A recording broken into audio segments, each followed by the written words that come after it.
Entonces estaríamos, yo ahí les dejé y les subí un cronograma para que un poco se entusiasmen con lo poco que queda de clases.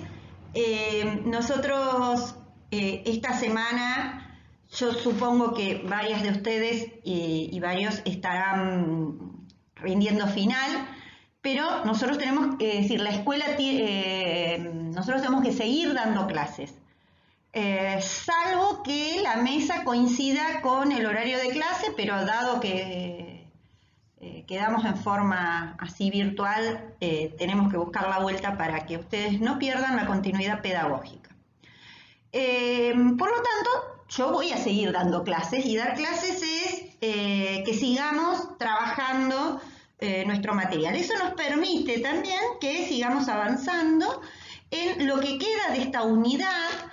Y un tema que ustedes, yo sé que ustedes lo referencian y lo analizan en otras asignaturas, que es esta concepción de la modernidad y la posmodernidad. Cuando aquellos que yo tuve en el FOBA recordarán que hablábamos de cuando comienzan estas categorías estéticas, y hablábamos de la importancia que tiene el movimiento de la Ilustración. Fíjense que en ese movimiento de la Ilustración, a fines del siglo XVIII, influenciado obviamente por todo lo que es el racionalismo francés, en especial a partir de Descartes, que consolida este sujeto de la modernidad, en donde se plantea este sujeto que era racional, ¿no? Un poco a ese sujeto racional al que le venía contestando este padre de la sospecha que era Nietzsche, ¿no?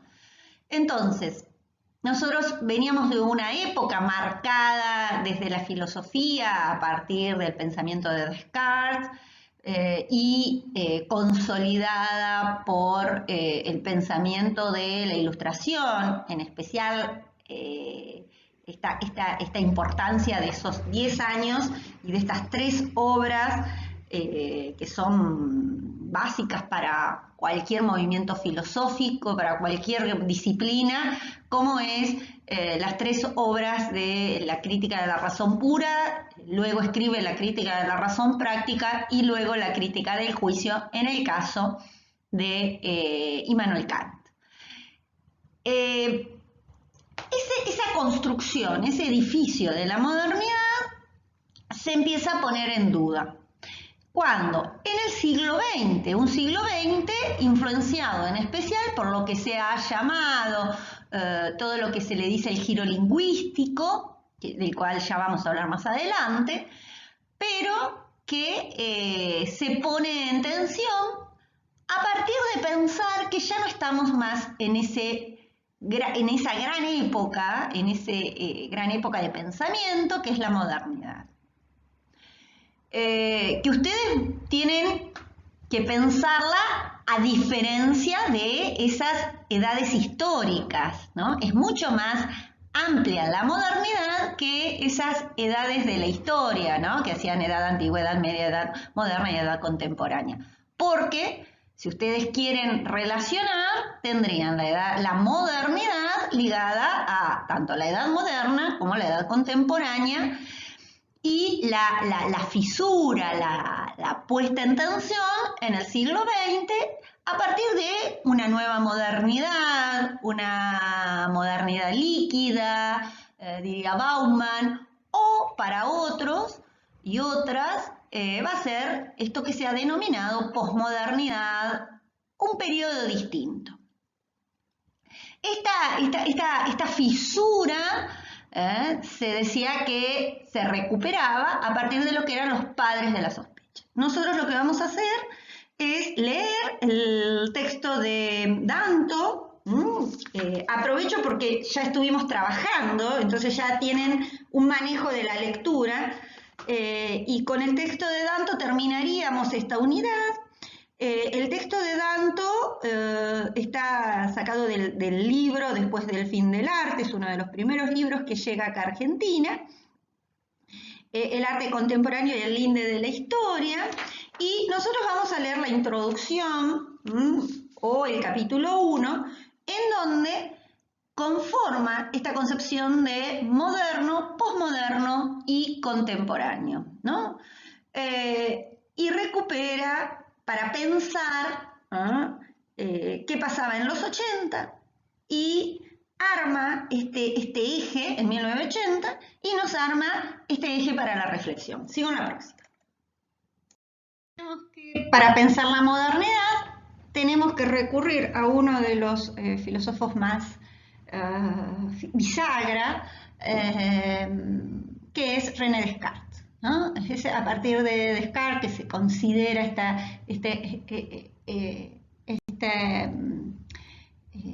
este pensar de distinta manera a la concepción de hombre, ¿no? Yo acá les comparto fragmentos de lo que fueron las meditaciones metafísicas, ¿no? René Descartes, un filósofo francés, no reniega de la existencia de Dios, pero sí escribe un discurso del método en donde lo escribe en francés y está pensando, ¿no? Antes los textos académicos, diríamos, se escribían en latín, ¿no? El latín era la lengua franca y la lengua académica.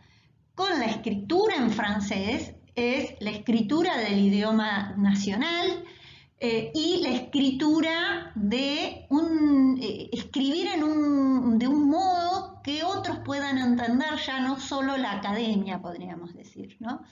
Y por el otro lado, marcar una bisagra en esto de, bueno, voy a dudar como método de aquello que voy a descartar aquello que me presente duda. Entonces voy a buscar construir mi nuevo espacio de conocimiento a partir de la primer verdad, el primer cimiento que tiene que ser indubitable, ¿no? Entonces aquí les dejo fragmentos en donde dice, bueno, he advertido hace ya algún tiempo, ¿no?, que había admitido como verdaderas muchas opiniones falsas y que lo edificado después sobre cimientos tan poco sólidos tenía que ser por fuerza muy dudoso e incierto, ¿no?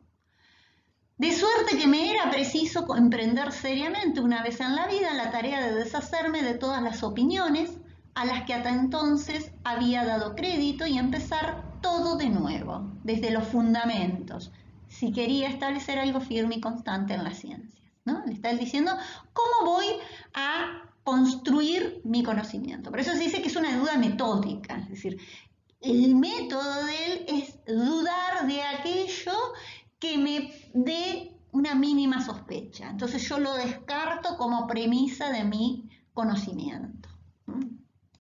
A partir de este primer escalón de la duda, que lo lleva a dudar y a descartar los sentidos como camino para conocer. Los sentidos me engañan en tanto yo veo algo que se aproxima, si lo veo de lejos tiene un tamaño, si se me aproxima cambia el tamaño, entonces no puedo utilizar los sentidos para conocer porque los sentidos me hacen ver algo que es por un momento y que deja de ser por otro. Entonces eso no va a ser siempre eternamente verdadero, sino que va cambiando. Entonces, los sentidos como camino de conocimiento, como manera de conocer, como método para conocer, como estrategia para conocer, no me estarían sirviendo, ¿no? Por el otro lado, esta idea de el famoso genio maligno, en donde él plantea, dice, bueno, puede existir un genio maligno que me haga creer que yo, cuando estoy pensando que 2 más 2 es 4, en realidad esté siendo engañado. Entonces, a partir de ahí, yo crea que 2 más 2 es 4 siempre va a ser así y nunca voy a dudar de ello, pero si esa verdad se pone en duda, ¿por qué? Porque puede existir un genio maligno. Entonces ahí empieza él, dice, si yo estoy persuadido de algo, pienso algo, es porque yo soy. Pero entonces no cabe duda, es que si me engaña, es que yo soy.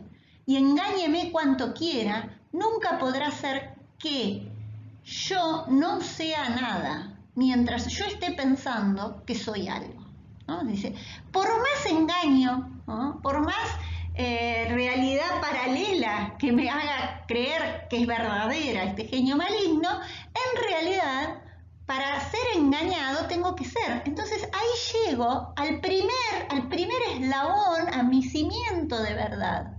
¿Cuál es la primer? Dice, de manera que tras pensarlo bien y examinarlo todo cuidadosamente, esto ya está en la segunda meditación, resulta que es preciso concluir y dar como cosa cierta que esta proposición, yo soy, yo existo, es necesariamente verdadera. ¿Cuántas veces la pronunció o la concibió en mi espíritu?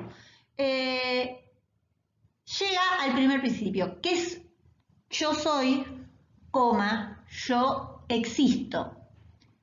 Ser y existir en el mismo lugar y no como en el común, se escucha que dice, pienso, luego existo. Bueno, no es que plantea que primero se piensa y después existe, sino que en tanto estoy pensando, estoy existiendo. Por lo tanto, es lo que se ha denominado racionalismo, ¿no? Es decir, solamente a partir de la razón puedo construir conocimiento.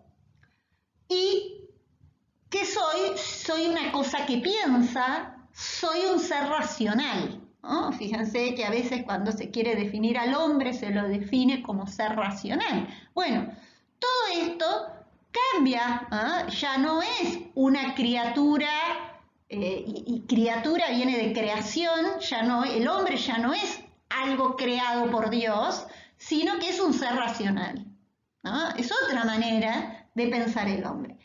Esto, ¿no? Este quiebre que se empieza a dar, es lo que hablamos de una nueva época, de una época de la modernidad, ¿no? Por ello la importancia de René Descartes en el pensamiento de la modernidad. Así llegaríamos a estas tres figuras que uno diría, bueno, ¿qué tienen en común Karl Marx, Federico Nietzsche y Sigmund Freud? Según un filósofo francés, que después fue retomado por Rorty incluso, según Ricoeur, son los maestros o los filósofos de la sospecha, ¿no?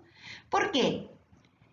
¿Y qué ponen en duda? ¿Qué ponen en sospecha? Ponen en sospecha este discurso de la modernidad, esta idea de la modernidad, este modo de vida de la modernidad, pero en la misma modernidad, ¿no? Es decir, son críticos de su contemporaneidad, ¿no? ¿Qué diríamos? Freud instala y pone en duda esta transparencia del hombre, ¿no? Es decir, ¿qué soy? Soy una cosa que piensa, dice Descartes, ¿no? Es decir, soy totalmente transparente porque soy un yo, un sujeto que piensa. ¿Y qué dice Freud?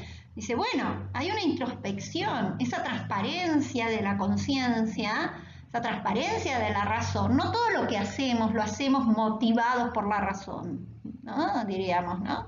Es decir, hay un yo, hay un ello, es un super yo, ¿no? Aparecen los sueños, aparecen los actos fallidos, aparecen los olvidos, ¿no? Aspectos a partir de los cuales empieza a aflorar ese inconsciente, ¿no? Que también permite pensar que todo aquello que hacemos no está solo y únicamente motivado por la razón. Y ese poner en sospecha, ese modo de comprender al hombre como un hombre racional, es justamente uno de los quiebres que va a plantear que estamos en una época distinta, ¿no? Hoy no podríamos pensar al hombre sin pensarlo también por el inconsciente, sin pensarlo también por cómo van a emerger otras por las pasiones, por la historia personal, ¿no? Por toda esta introspección que genera, ¿no? Incluso por pensarlo como sujeto sufriente, como hombre angustiado y atosigado por los tiempos, por un hombre que se cuestiona, ¿no? Por el otro lado, Karl Marx, que decíamos, ¿no? Es decir, empieza a analizar que este capitalismo, que esta promesa de la ciencia y la tecnología nos va a llevar a vivir mejor, a estar mejor. Bueno, parecería que los que van a estar mejor en este desarrollo del capitalismo van a ser cada vez menos. Y cada vez más va a haber una cantidad de personas, vamos a estar, cada vez va a haber más pobres y menos ricos, ¿no? Entonces, que este proyecto, esta promesa de un futuro mejor, ¿no? Que es la promesa, ¿no? de la modernidad, no es tal, ¿no? Por eso pone en sospecha eso, porque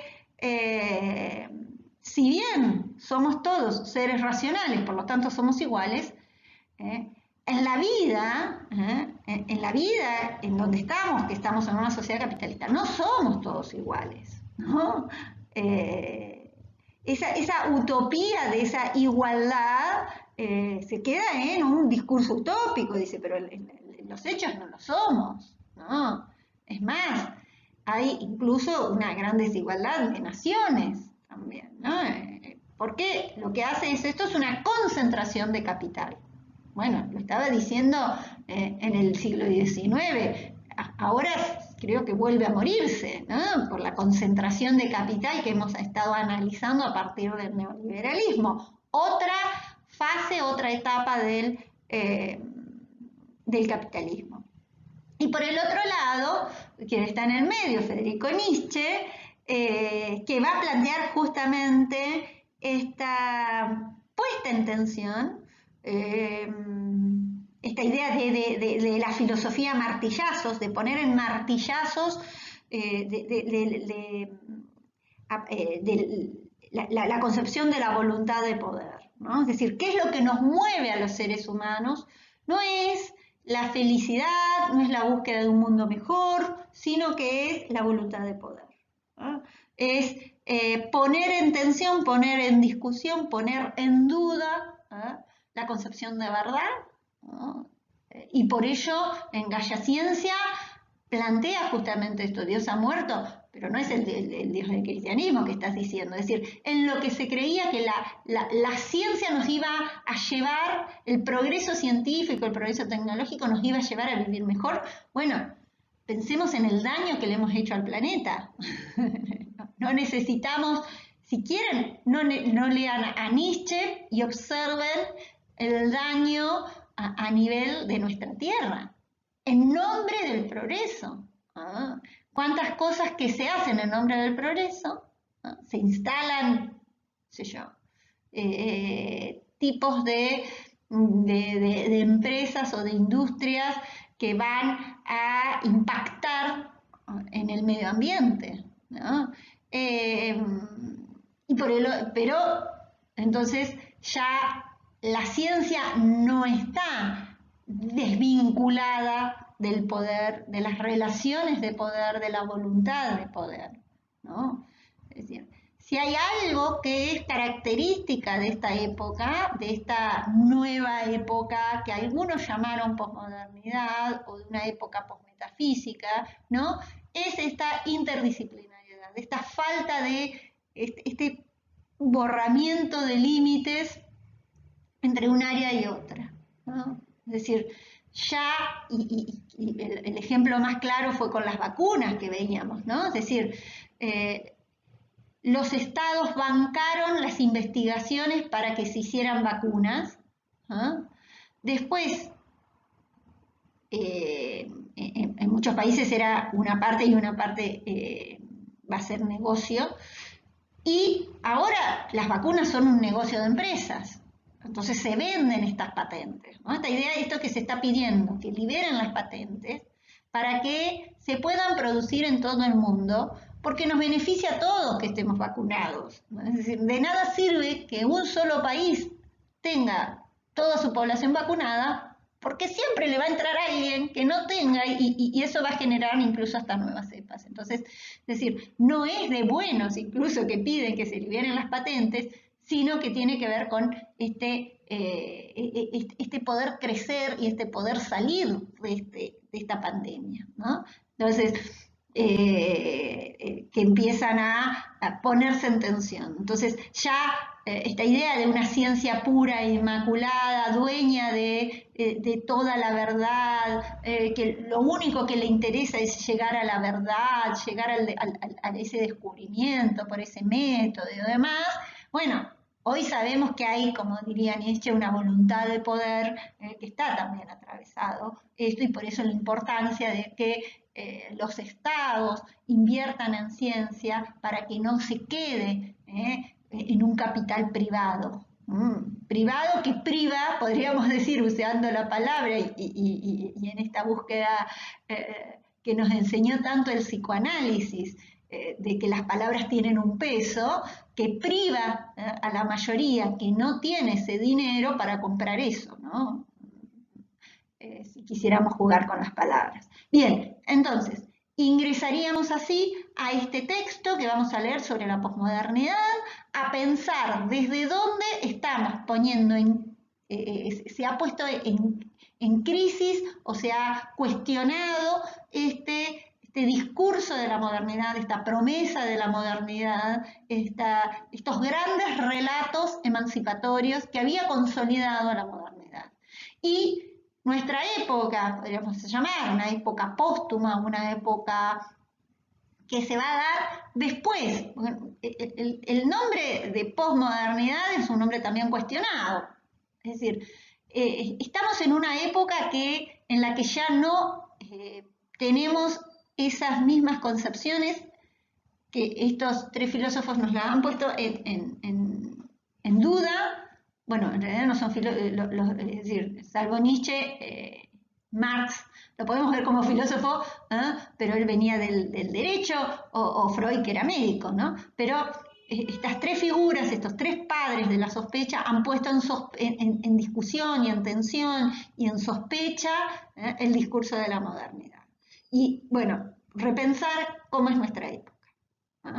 Y nuestra época está vinculada a estos ejes que algunos han llamado de la posmodernidad, de una época posterior, de una época distinta, si quieren, para salirnos de esta idea de que primero hay una cosa y después hay otra. Porque incluso la modernidad sigue dando vueltas, ¿no?